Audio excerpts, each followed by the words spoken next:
Gilly Charters, you're standing in the Harrogate by-election for the Stray, Woodlands and Hookstone division.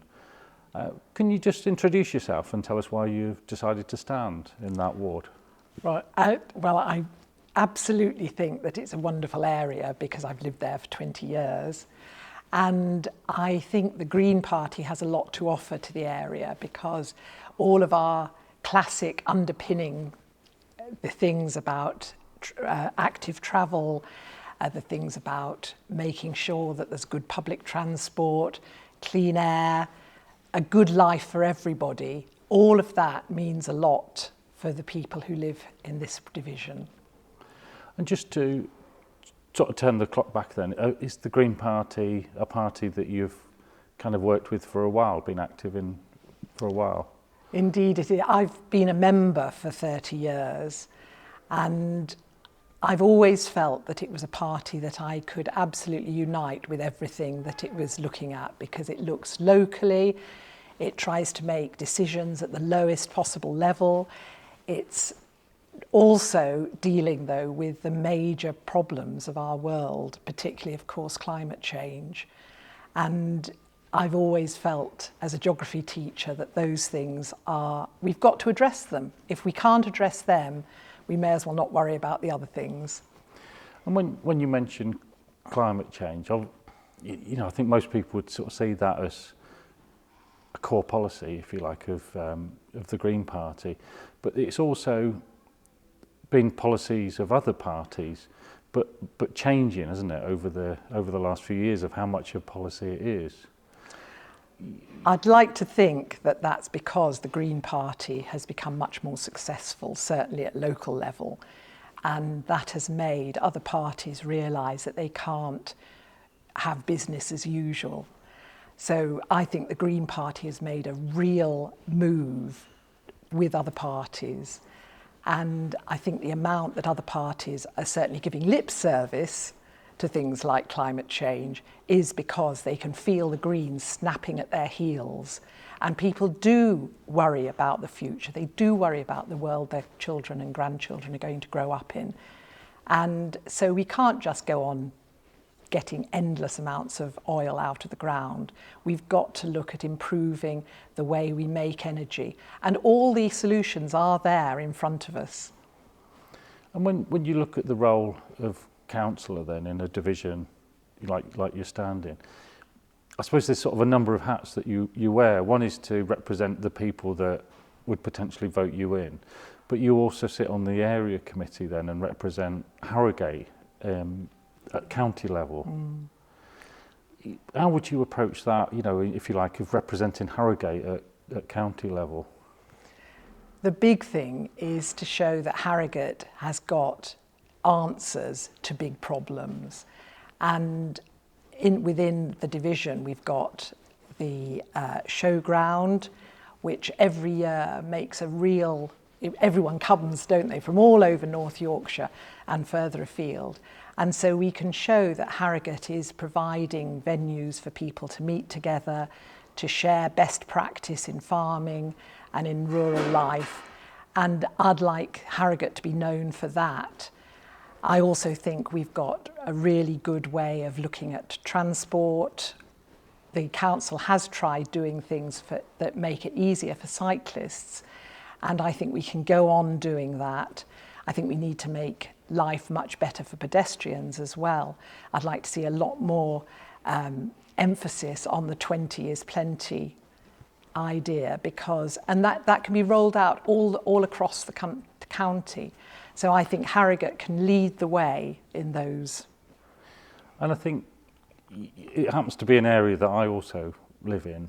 So I think it's a nice, it's a nice area to live in. So one question I was going to say was really what are the significant kind of issues and things that you'd look at tackling in the area? But I think we've got some of the typical ones of potholes and traffic.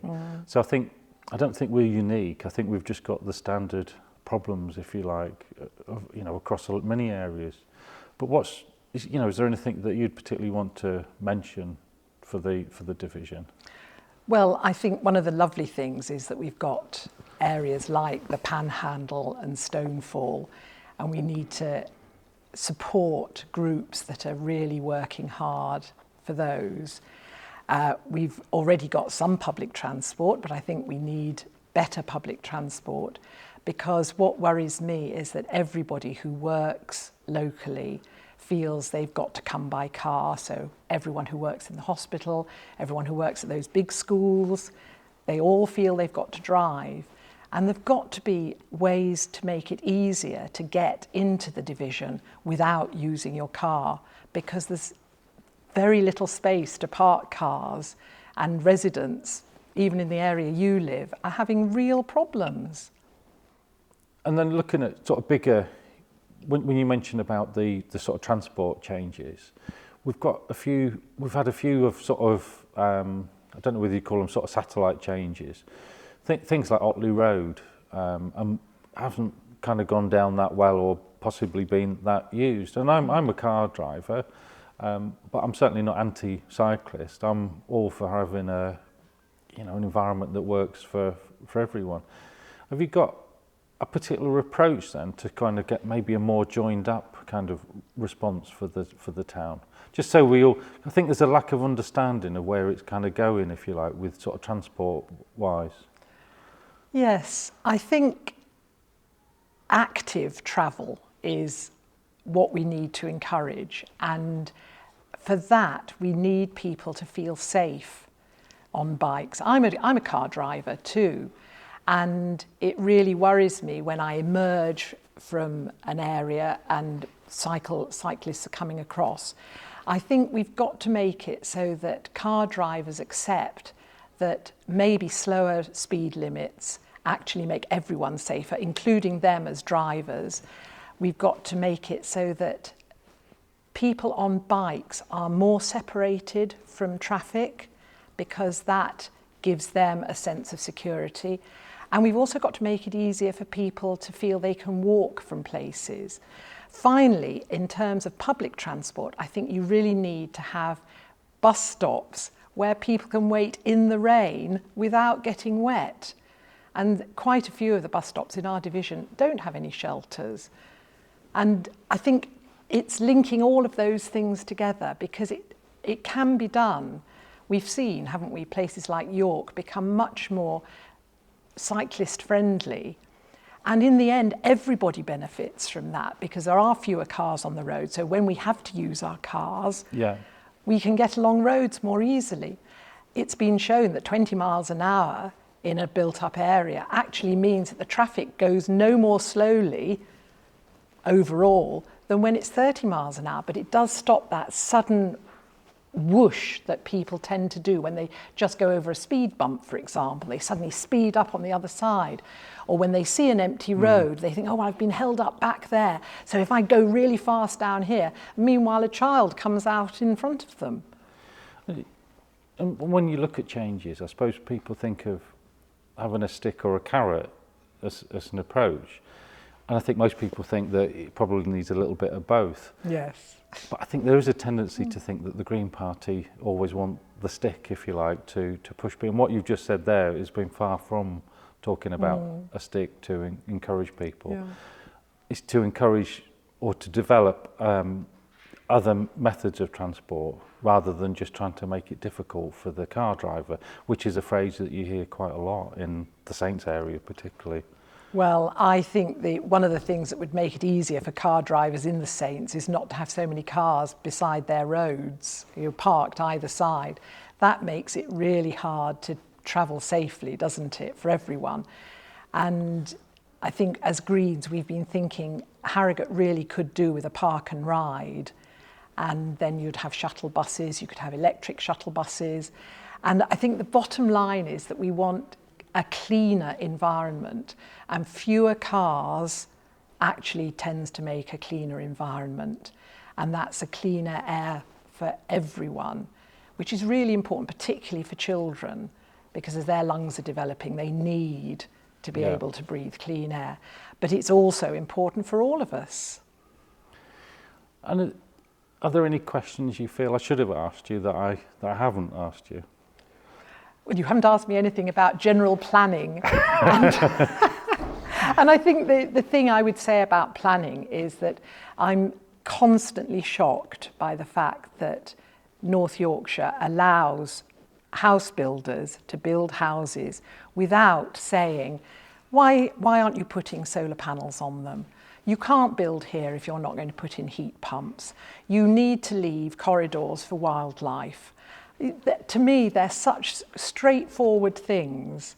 It's not a right to build on green land, it's a privilege, and therefore house builders should be treating it as such and giving us houses that are well insulated and cheap to run. And is that possibly a result of the development of the local plan?